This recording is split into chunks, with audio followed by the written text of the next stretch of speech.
Exodus 10. Then the Lord said to Moses, Go to Pharaoh, for I have hardened his heart and the hearts of his officials, so that I may perform these signs of mine among them, that you may tell your children and grandchildren how I dealt harshly with the Egyptians, and how I performed my signs among them, and that you may know that I am the Lord. So Moses and Aaron went to Pharaoh and said to him, This is what the Lord, the God of the Hebrews, says, How long will you refuse to humble yourself before me? Let my people go, so that they may worship me. If you refuse to let them go, I will bring locusts into your country tomorrow. They will cover the face of the ground so that it cannot be seen. They will devour what little you have left after the hail, including every tree that is growing in your fields. They will fill your houses and those of all your officials and all the Egyptians, something neither your parents nor your ancestors have ever seen from the day they settled in this land till now. Then Moses turned and left Pharaoh.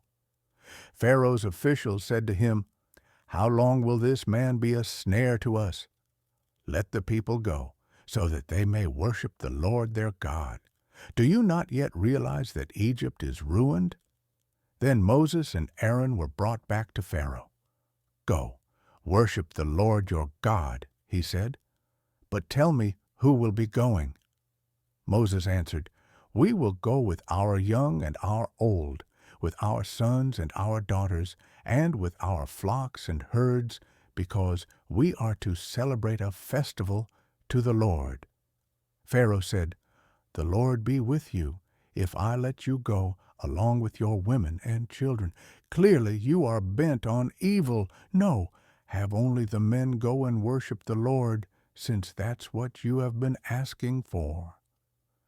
Then Moses and Aaron were driven out of Pharaoh's presence, and the Lord said to Moses, Stretch out your hand over Egypt, so that locusts swarm over the land and devour everything growing in the fields, everything left by the hail.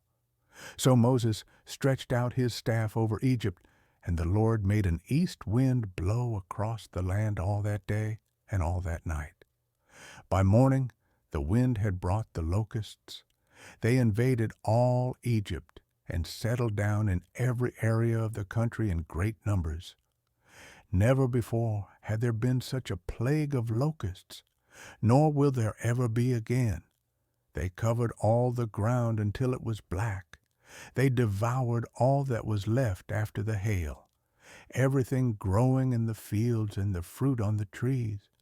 Nothing green remained on tree or plant in all the land of Egypt. Pharaoh quickly summoned Moses and Aaron and said, I have sinned against the Lord your God and against you. Now forgive my sin once more, and pray to the Lord your God to take this deadly plague away from me. Moses then left Pharaoh and prayed to the Lord, and the Lord changed the wind to a very strong west wind, which caught up the locusts and carried them into the Red Sea. Not a locust was left anywhere in Egypt. But the Lord hardened Pharaoh's heart, and he would not let the Israelites go. Then the Lord said to Moses, Stretch out your hand toward the sky, so that darkness spreads over Egypt, darkness that can be felt. So Moses stretched out his hand toward the sky, and total darkness covered all Egypt for 3 days. No one could see anyone else or move about for 3 days. Yet all the Israelites had light in the places where they lived. Then Pharaoh summoned Moses and said, Go, worship the Lord. Even your women and children may go with you. Only leave your flocks and herds behind. But Moses said, You must allow us to have sacrifices and burnt offerings to present to the Lord our God. Our livestock too must go with us. Not a hoof is to be left behind. We have to use some of them in worshiping the Lord our God, and until we get there, we will not know what we are to use to worship the Lord."